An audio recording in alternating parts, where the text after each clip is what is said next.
आज हम लोग चर्चा करने वाले हैं छठ पर्व पे।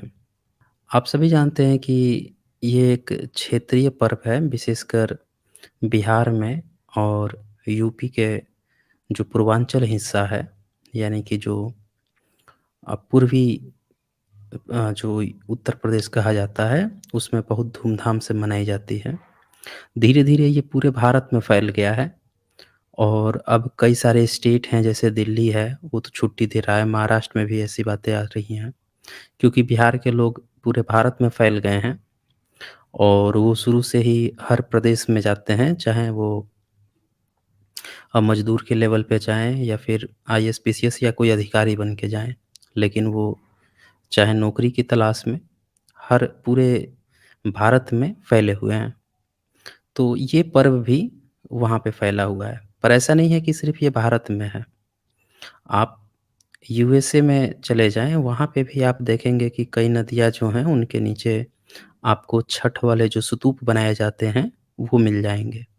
नेपाल में बड़े धूमधाम से मनाया जाता है और भी कई सारे जगहों पे मनाया जा रहा है। क्योंकि बिहार के लोग जहाँ-जहाँ जाएँगे, तो वहाँ पे बाय डिफ़ॉल्ट अपने पर्व त्योहार भी लेकर जाते ही हैं। और बिहार में होली, दीपावली कोई मनाए या ना मनाए, छठ एक ऐसा पर्व है कि हर परिवार उसको ज़रूर मनाता है। मतलब जिसको आप ब्राह्मणवादी परिवार कहते हैं, ब्राह्मणिकल परिवार कहते हैं या हिंदूवादी कहते हैं, उनकी तो छोड़िए। जो यहाँ पे अन्य जो मुस्लिम वगैरह लोग होते हैं बिहार में, वो तक भी मनाते हैं। तो सभी लोग नहीं मनाते, लेकिन कुछ मुस्लिम जो हैं, वो भी मनाए जाते हैं, उनकी महिलाएँ जो हैं, वो भी मनाती हैं। ऐसा भी देखा गया है। तो अब सवाल ये है कि आखिर क्यों छठ पर्व जो है इतना बिहार में फ़ेमस है? यहाँ पे होली, दीपावली की उतनी खुशी नहीं होती जितनी छठ की होती है। आप छठ में आप ट्रेनों की टिकट बुक करके देख लीजिए कभी बिहार जाने वाली, मिल जाए आपको कभी, इतनी ज़्यादा भीड़-भाड़ रहती है। तो हम लोग आज हम चर्चा करेंगे कि ये जो छठ पर्व है, ये कहाँ से आ टपका है? भई आज़ादी के पहले तो कभी इस पर्व को भारत में ना सुना गया, ना देखा गया और इतना ही बड़ा फ़ेमस है तो बिहार में ही क्यों, पूरे भारत में होना चाहिए था। अल-बरूनी आया जिसने भारत के तमाम पर्व त्योहारों के बारे में लिखा था 11th सेंचुरी में, उसने तो छठ का कभी ज़िक्र नहीं किया। मुगलिया सल्तनत में भी कभी छठ की ज़िक्र नहीं मिलता, कहीं पे कोई ज़िक्र नहीं मिलता। तो फिर ये अचानक से आज़ादी के बाद जैसे संतोषी माँ टपक पड़ी थी 1965-70 के दशक में, उसी तरह ये छठी मैया कहाँ से टपक पड़ी हैं। इनका जब आप इतिहास पूछेंगे तो जो लोग छठ पर्व मनाते हैं, वो लोग बड़ी विचित्र-विचित्र कहानी सुनाएँगे। बहुत विचित्र कहानी सुनाएँगे। कोई कुछ बता देगा, कोई कुछ बता देगा, लेकिन एक्चुअल सच्चाई जो है कोई नहीं बताएगा।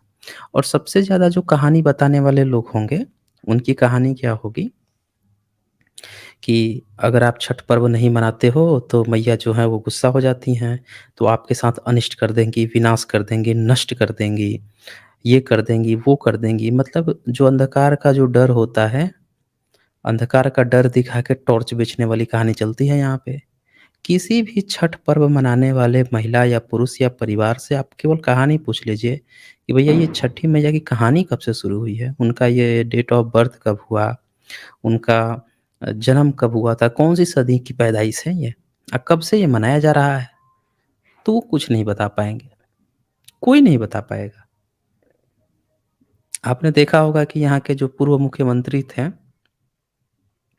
वो तो पटना घाट पे बहुत आलीशान ढंग से मनाया करते थे।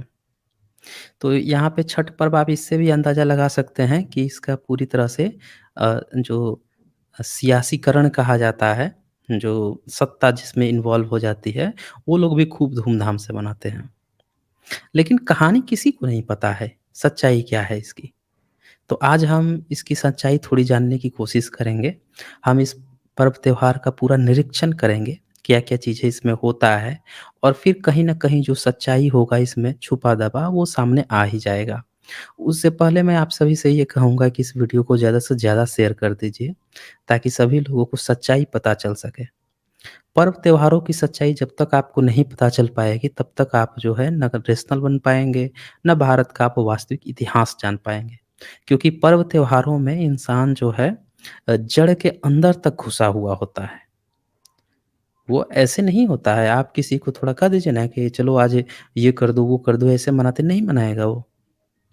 वही भारत में आप देखें कि इस्लाम भी है, सिख भी है और भी तो बहुत सारे रिलीजन हैं। बौद्ध है, जैन है, ये हैं। तो सबके पर्व तो नहीं मनाते, सब अपना-अपना मनाते हैं। लेकिन छठ पर्व जो है इसमें बिहार में जो अन्य धर्म मज़हब के लोग होते हैं, वो भी बड़े प्यार से इसमें भाग लेते हैं, इस चीज़ को देखते हैं। आखिर इसकी क्या कहानी है? तो चलिए हम आगे बढ़ते हैं। अब थोड़ा-सा हम उन चीज़ों को समझते हैं, देखते हैं कि छठ पूजा कैसे मनाया जाता है। तो सबसे पहले छठ पूजा जो है वो 3 दिन का पर्व होता है। वैसे देखा जाए तो टोटल 4 दिन इन्वॉल्व हो जाता है। अब पहले दिन तो शुरुआत इसकी इसको छठी मैया जो कहते हैं ना छठी, दरअसल नाम भी इन लोगों को नहीं पता है कि नाम क्या है उस देवी का। जो तारीख होती है, जो डेट होता है, उसी के आधार पर ये लोग उस डेट को कुछ काम करते हैं और उसको ही वो देवी बोलने लगते हैं। और इसका कारण ये है कि इन लोगों को ये नहीं पता है कि वो कैलेंडर ही बौद्ध का है और बौद्ध का कैलेंडर है तो पर्व त्योहार भी फिर बौद्ध का ही होना चाहिए। लेकिन हुआ क्या है इसका कर दिया गया है ब्राह्मणीकरण। अब उसमें क्या आता है कि भई पहला आता है, द्वितीया आता है, तृतीया आपने सुना होगा अक्षय तृतीया, ये लोग तृतीया मनाने लगते हैं। तो भाई तीसरा दिन है तो तृतीया मनाने लगे। छठा दिन है, जो पक्ष आ रहा है 15-15 दिन का 2 पक्ष होता है, जो शक कैलेंडर है भारत का नेशनल कैलेंडर जो है चैत, वैशाख, जेठ, अषाढ़ वाला। तो अभी कार्तिक जो अमावस्या आई थी उसमें क्या हुआ था कि आपने दिवाली मनाई दिवाली के जस्ट 6 दिन बाद कहा जाता है कि दसे दशहरा 10 दिन का दशहरा बीसे दिवाली और उसके बाद 20 दिन बाद जो है दिवाली छठवें छठ यानी कि उसके 6 दिन बाद छठ। तो अमावस्या होता है यानी उसके अगले दिन से शुरू हो जाता है अब पूर्णिमा की तरफ कहानी। अमावस्या आ गया, दिवाली मन गई, तो उसके छठे दिन ही ये चीज़ मनाई जाती है। अब ख़ास बात ये है कि इन लोगों को पता नहीं है कुछ कहानी, तो वो जो छठा दिन है, उसका ही नाम इन लोगों ने दे दिया है कि छठी मैया है। जैसे ये तृतीया को तृतीया मैया कह देते हैं, किसी भी डेट को ये कोई भी मैया बना देते हैं, उसी तरह से जो 6 तारीख है, 6 छठा, षष्ठ जो कहा जाता है, उसी को इन्होंने देवी कह दिया, छठी कह के चल गए कहानी। अब इनसे पूछिएगा तो ये तरह-तरह की कहानी बताएँगे, लेकिन असली कहानी क्या है कि ये जो बौद्धों का जो कैलेंडर है, जो शक संवत है या जो बाद में 12वीं-13वीं सदी के बाद से उसी को विक्रम संवत का बनाया गया, थोड़ा-सा मॉडिफ़ाई किया गया, हालाँकि वो गलत मॉडिफ़िकेशन था। देखा गया है कि बाद में जो चीज़ें आती हैं, वो और अच्छी तरह से होती हैं, लेकिन विक्रम संवत एक ऐसा कैलेंडर है कि बाद में बनाया, उसमें भी बहुत ज़्यादा गलतियाँ हैं। शक संवत ज़्यादा अच्छा बना, इसलिए इसको भारत का नेशनल संवत बनाया गया। तो उसके छठे तारीख को ही ये लोग पूजा-पाठ करते हैं। उसी को छठी मैया ये बना दिए हैं, तारीख को ही देवी बना दिए हैं।